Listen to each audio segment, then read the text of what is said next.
ನೋಡಿ, ಇಲ್ಲಿ ದೇವರ ವಾಕ್ಯ ಏನಂತ ಹೇಳ್ತಾ ಇದೆ, ಯಾವ ಸಂಬಂಧವಾಗಿ ನೀವು ಚಿಂತೆ ಮಾಡದೆ ಸರ್ವ ವಿಷಯದಲ್ಲಿ ದೇವರ ಮುಂದೆ ಕೃತಜ್ಞತಾ ಸ್ತುತಿಯನ್ನು ಪ್ರಾರ್ಥನೆ ವಿಜ್ಞಾಪನೆಗಳನ್ನು ಮಾಡುತ್ತಾ ನಿಮಗೇನು ಬೇಕಾದೋ ಅದನ್ನು ತಿಳಿಯಪಡಿಸಿರಿ.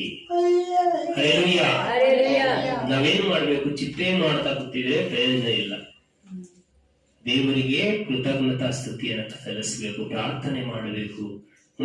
ದೇವರ ಮುಂದೆ ಹಾಡುಗಳನ್ನಾಡಿ ದೇವರು ನಮ್ಮನ್ನು ಮಹಿಮೆ ಪಡಿಸಬೇಕು. ಅವಾಗ ಮಾತ್ರನೇ ನಮಗೆ ದೇವರು ನಮ್ಮ ಅವಶ್ಯಕತೆಗಳನ್ನು ನೀಗಿಸಲು ಶಕ್ತನಾಗಿದ್ದಾನೆ. ನಾವು ಆತನ ಮುಂದೆ ಪ್ರಾರ್ಥಿಸಬೇಕು, ವಿಜ್ಞಾಪನೆ ಮಾಡಬೇಕು. ಸ್ವಾಮಿ, ನನಗೆ ಇಂಥ ಸಮಸ್ಯೆ ಇದೆ, ಇಂಥ ಕಷ್ಟ ಇದೆ, ಇಂಥ ಅನಾರೋಗ್ಯ ಇದೆ ಎಂಬುದಾಗಿ ದೇವರ ಮುಂದೆ ಕೇಳಿಕೊಳ್ಬೇಕು ಅಲ್ವಾ?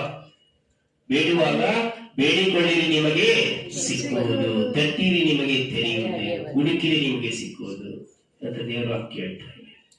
ಹಲ್ಲೆಲೂಯಾ.